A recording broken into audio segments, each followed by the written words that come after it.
Gitele pial piate nang ngoni nuamsa nate namu kenzong ngai in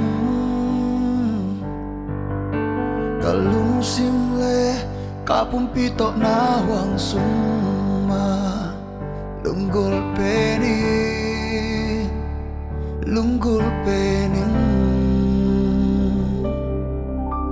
kalung sim khem peu ka sun khiana ka van gi khem peu azana munto pa na in suma ngam sung sung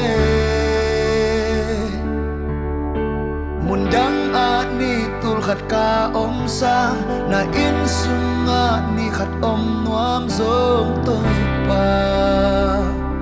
nang hong bia in om den nuami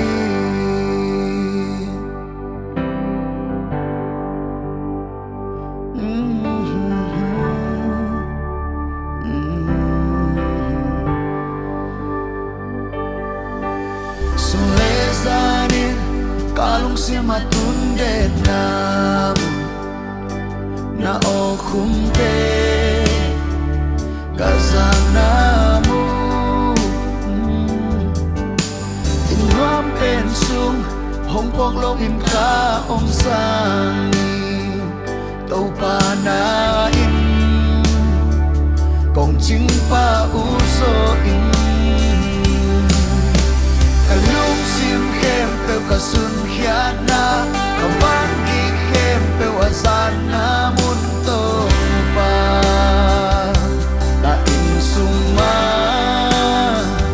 nom zung zung mundang at ni tul khat ka om sang na in suma ni khat om nom zong to pa nang hong bia om den hoa vi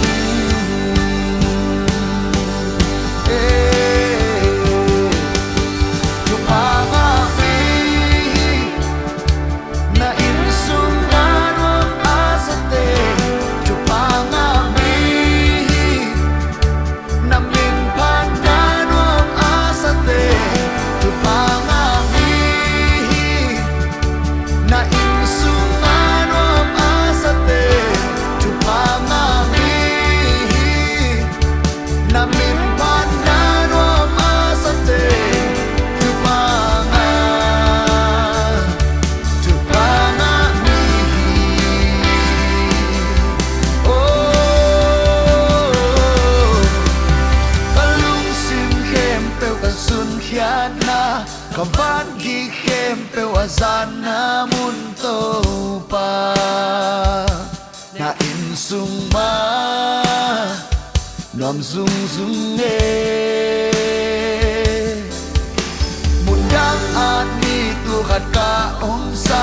na in sung ma ni khat om nuam song